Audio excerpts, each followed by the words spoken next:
Welcome back to the Legacy Podcast. My name is Olisya Grant, co-founder of Matrix Legacy, Inc. We are back for episode number 22. This is the show where we create a blueprint for success. We look for ways to create generational wealth, and we break those chains of a poverty mindset.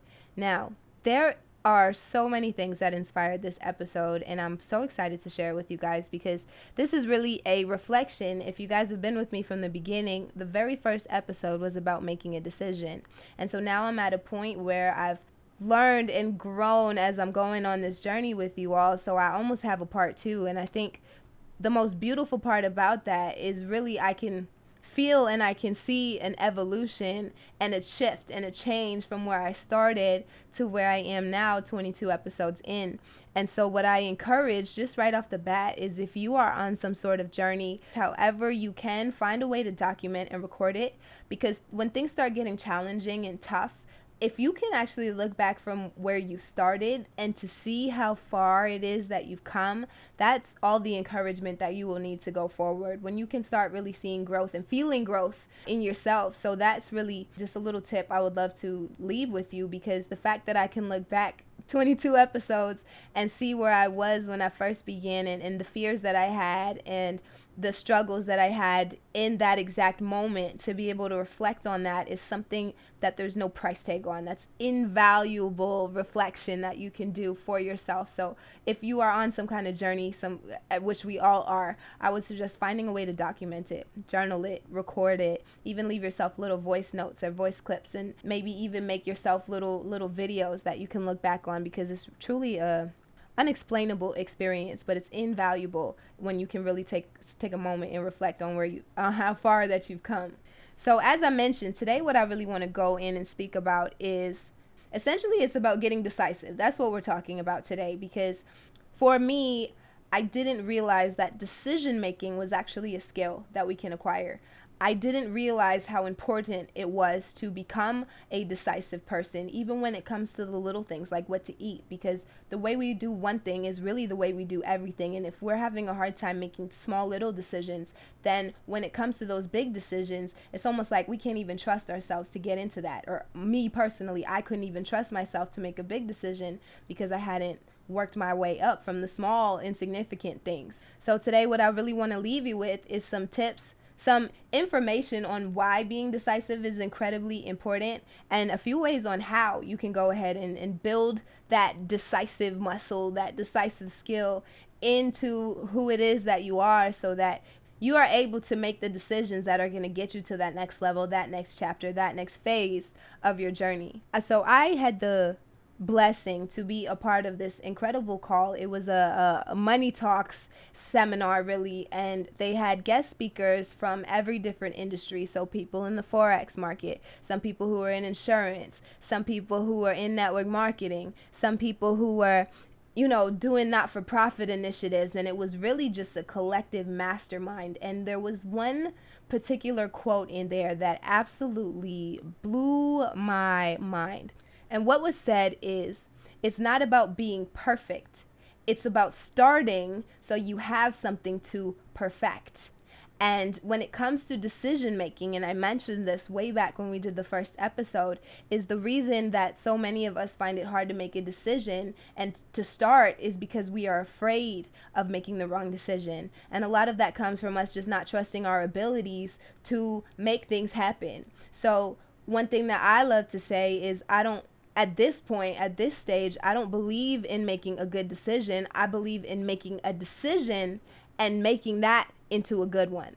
And so and I've had this question before from a few clients and people that I mentor and people who really just follow my journey on social media, and they say, well, how do you become a person that's decisive, right? And it all just links right back to that single quote.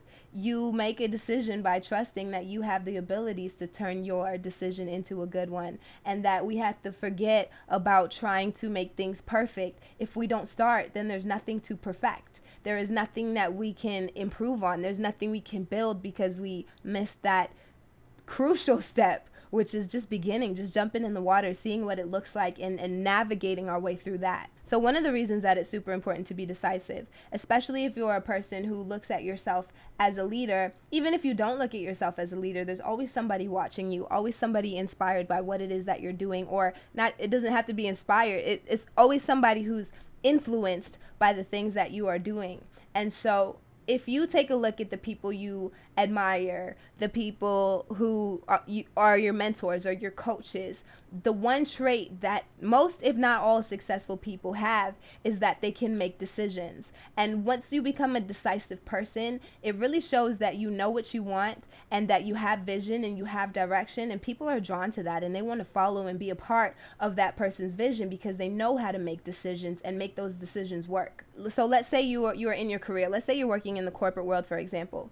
You will notice that it's the people who are decisive that get the promotions quicker because it signals competence. It signals that you are a skilled leader when you can make decisions and you have confidence in the decisions that you make, even if in the long run it doesn't turn out to be the right one. The fact that you were able to decide on something signals to a lot of people, okay, that's somebody who I could trust. That's somebody who I could follow because they know how to make their mind up. Knowing what you want really signifies confidence. So let's take it out of the work world, for example, just in your relationships. If you are all over the place and let's say you're single and you're really trying to attract a partner, somebody who's able to make decisions, that signifies confidence, and confidence is attractive.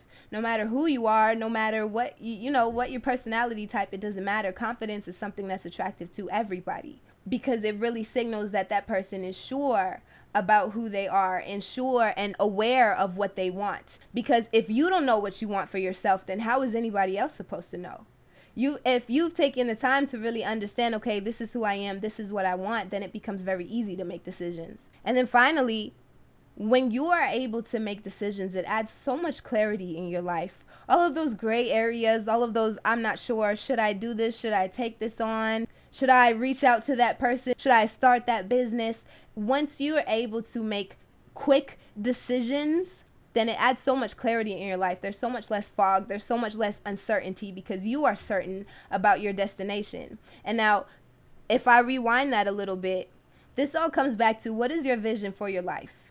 And even though that sounds like such a grand concept, if you don't have that idea of what do I want my impact to be? What do I want to create?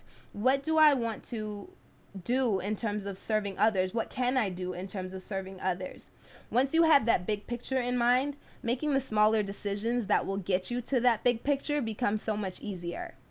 People who have a hard time making decisions are often people who don't actually have a vision for themselves. And it's okay because a lot of times we all start with no vision, so we're borrowing the vision of somebody else. We're fitting into somebody else's vision, and so we usually turn to that person to make the decision. But once you're ready to take ownership of your life, what's going to happen is it's going to be so much easier for you to decide what's the right move for you and for your team and for your vision because you have one. You have a direction of where you're headed, and you know, and you can decide along the way which step needs to be taken, which move needs to be made in order to get to that long-term goal. And I believe one of the most important things to realize is it's impossible to make the right decision 100% of the time. We are not robots, and so sometimes our sensors, sometimes our gauge on things might not be in the long run the right thing. But that's okay because here's the thing, at least we made the decision and we had an experience, so we know when we cross that road again, we know how to better respond. We know how to move differently because we made an initial decision that didn't necessarily work out, but now we've already crossed that bridge, so we know when we face it again exactly how to get over it. So if you remember back in the beginning, I was saying is decisiveness is really a skill that can be built. It's like a habit, and so you start small and you build on it. So if you are somebody, and this is how I used to be, it was very hard for me to make decisions. Don't ask me what I want to eat because I don't know. I'll eat anything. So whatever you say, I'll say. But here's the thing. If I can't even make a decision about what to eat, and there's no such thing as a quote-unquote bad decision on what to eat. I mean, unless you pick a bad restaurant, but then you just know not to go to that restaurant anymore. But the thing about it is, if you can't decide for yourself how you want to nourish your body, then how are you going to decide on if an opportunity is good for you to take or not? How are you going to decide if that's the right person to bring into your life or not? Or purchase that home, start that investment. You can't make those bigger lifelong decisions if we can't even take care of the little things. And so just really being mindful, and this is something I've honed in on over the last couple months, really is just trusting myself to make a decision and make that decision work, and to commit to learning from every decision that I make, because I'm able to build on that. So as I make these little decisions and I make them in shorter amounts of time, and I make them when I make more effective decisions, then I put myself in a position where I'm saving time, I'm saving energy, I'm saving resources, because I, as my own most valuable asset, have built up the skill where I can decide which direction, which move to take. So I want to share with you just a few tips that I've used in order to transform myself into a more decisive person. Now, I still got some work to do. I do absolutely still have some work to do, but we are making progress. So again, the first tip is really just to always be rooted and tied to your reason why. What's your purpose? What's the vision? What's the goal? Are we just coasting through and floating through life, hoping that one day things will turn out, that vision in our mind is gonna just fall into our lap? What is the reason why you get up out of bed every day and go to that job? Why do you get up every day and try to build your business? Why are you getting up every day and talking to those specific people? Or what is the impact that you're trying to create? As soon as you link yourself to that reason why, it's a lot easier to make a decision, because you know, again, what the long-term goal is. The second thing that I would advise, and that has really helped me out, is just to write it out. What is the pros of, for example, if somebody comes to you with a business opportunity or a partnership opportunity? I would write out on paper, okay, so the pro is, if I take this opportunity, then maybe that means I get to hit my financial goal faster, which means I get to take that trip faster, or I get to, retire my parent faster, or I get to make that donation or start that not-for-profit faster if I take this opportunity, versus me not taking the opportunity. The risk there is that I don't have a chance to speed up this process, or I'm missing out on an opportunity to create a relationship, to build a new skill, to have a different experience. And so whatever that looks like for you, just writing it on paper, the pros and cons, and if there's more benefits, if there's more of an upside than there is of a risk, then it's very easy to make the decision at that point, because you can see it on paper. Okay, I got 10 pros and like 2 cons. And now, but here's the thing, those 2 cons might outweigh the 10 pros, and you got to use discernment, and you got to use your own judgment for that. However, putting it on paper puts you in position to see it for what it is and not what your mind is making it feel like. So those are really the 2 things that have helped me more than anything, is just always reflecting back on what's the reason why I would do this in the first place. What's the why? And the second thing is write it out on paper. Take a look at the pros versus the cons.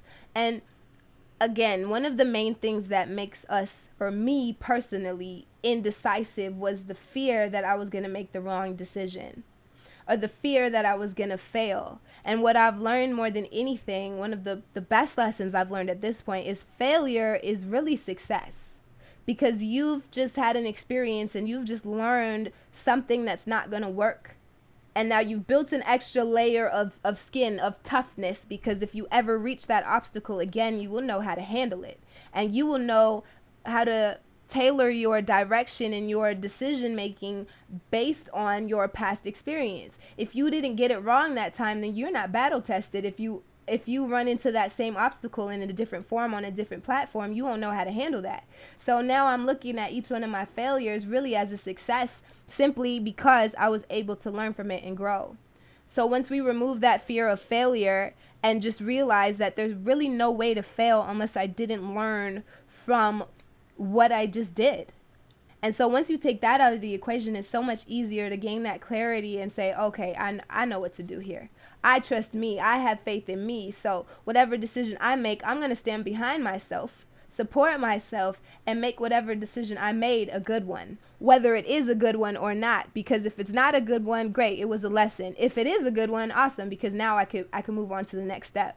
So that's essentially the building block that I want to leave with you guys today, is you've got to find a way to get decisive. And being decisive is truly a habit, it's a skill you could develop, and it starts with the little things like what to eat, what to post, if you should go out or not, if you should go out to that party or not, if you should wear this shirt versus that shirt, like little things like that mount up, build up into those bigger decisions. Like, should I take this job? Should I get into this relationship? Should I accept this collaboration offer in order to push my brand forward? And the way we do this is truly by just trusting that we will make the right decision. Because at the end of the day, it's your life, it's your career, it's your personal brand, it's your everything. And so if we're allowing others to make all of the decisions for us, well, then what's the point? Right? We have to lay down with those decisions at the end of the night. That impacts us. That impacts our family. That impacts our future if we don't take the decision making into our own hands. So I encourage, if you haven't already, start building up that decisive muscle. Become a decisive person, because that is a real building block for success. That is an essential building block for success. I've never met a single successful person in my life that is not a good decision maker and is not an effective decision maker, who can stand in their decision and know that there's no way it could be a wrong decision if they at least learned a lesson, or if they found what it is that they were looking for in that decision. That is a win as well. So there's really no way to lose there as long as you have that trust and that faith in yourself.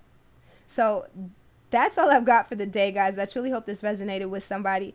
If it did, go ahead and send this to a friend. Like, comment, subscribe, leave a review. All of that helps more people receive the same message.